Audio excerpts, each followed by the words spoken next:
Natitwist ko. Bali, ano to lang, ito pag... Kunti na lang dyan. Oo. Ano siya, pag tumutunog talaga. Pag natitwist yung ganito. Sumasakit pa siya, hindi na. Masakit pa siya sir. Kung di ko siya maganto, hindi ko siya maganto. Ito yung una na talagang Hindi ko maganto. hindi talaga niya maano eh. Pero ngayon, kaya na. Sabi ko siya mag-ano na yun eh. Eh may natira rito. O yun na lang, konting-konting ano na lang, pectus na lang to. Ito yung dating ano yung pag ginaganyan no. Pero ngayon, nasasarili niya na yun.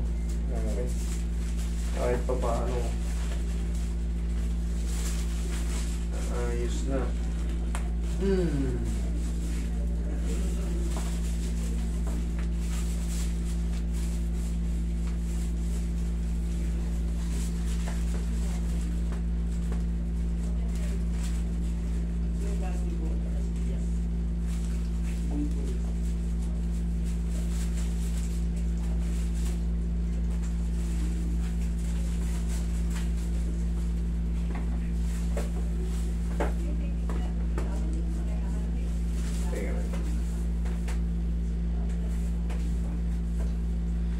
I guess it's meant to be.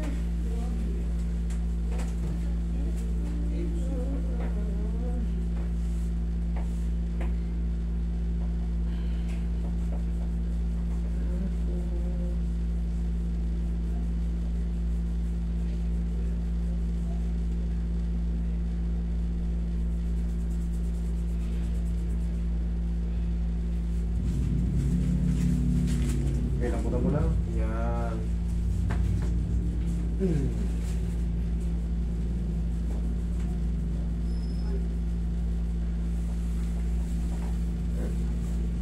Yan.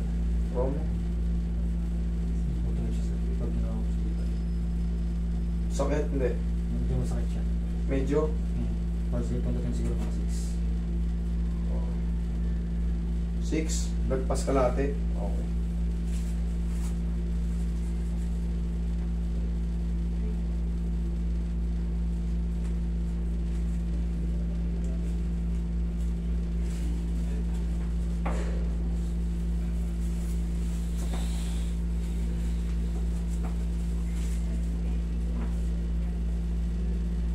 Huwag mo na lang ganunin kasi mag-i-scratching pa yun eh. Normal lang kung ano nang ginagawa.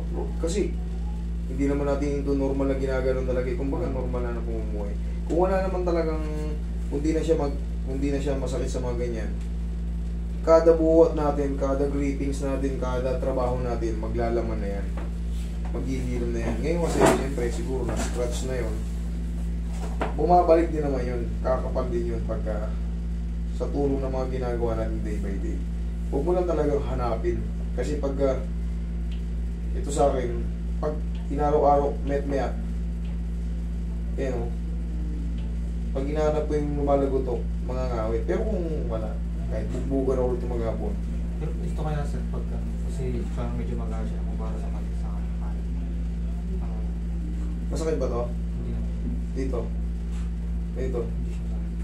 Wala yan. Basta walang masakit. Mga tigsi- Kaya mo lang kung malaki. Wala yan. Okay? Sige. Sige, tol. Thank you.